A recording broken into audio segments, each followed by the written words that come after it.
Over $300 billion of enterprise value vanished last week. Microsoft alone lost over $200 billion. What actually happened? It wasn't the bad earnings. These companies still showing very strong revenue growth, healthy margins, but yet the market is pricing them down. The reason is because market is pricing these companies at what their future potential value could be, not at what their value is today. And last week we saw a big warning signal in the form of Claude skill plugins that there are pockets potentially of software businesses that are going to be commoditized. Not overnight, but over time. So if you're a software company today faced with this new threat, what do? Competing head to head with the new disruptors is really not an option for most of the companies. And so instead you have to figure out the strategy. How do you coexist with these new incomers in the kind of sustainable way? And there is some historical precedents, successful ones. So think of Mayfair versus Amazon in the online furniture sales. Think of Spotify versus iTunes in music streaming. Think of TomTom versus Google in GPS services. What these companies did when they were first faced with these disruptors, they figure out, how do I reconfigure my value architecture in light of this new disruption? They didn't go and double down on what is being commoditized. They actually went and reconfigured.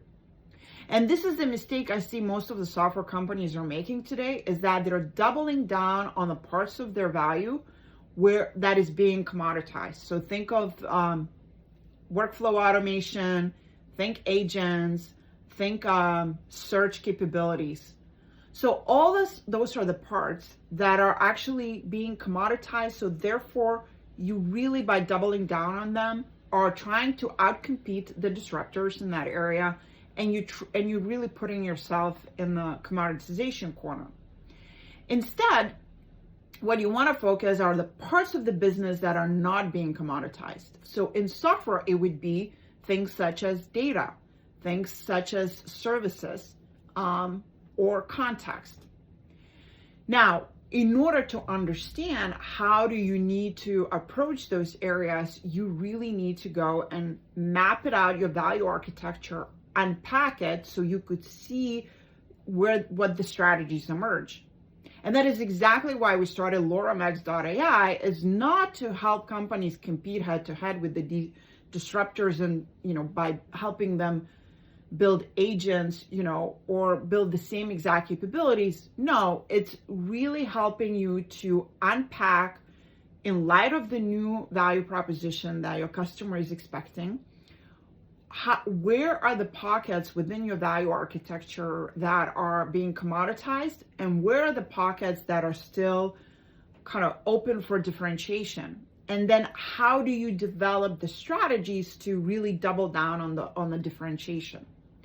So once you do the mapping end to end, you're gonna figure out that there's kind of three types of strategies emerge. One is usually what we call go deep. So that means I am gonna go deep with my existing user base. I'm gonna build a bigger data flywheel. Now, the counterintuitive aspect of this strategy is that online digital data alone is not gonna get you. So yes, while you need to have your data estate in order, you really need to double down on your services part of the business, because the people-to-people interaction, boots on the ground at your customer side, is what's going to unlock additional data for your business. So you need to start building that flywheel. That is going deep.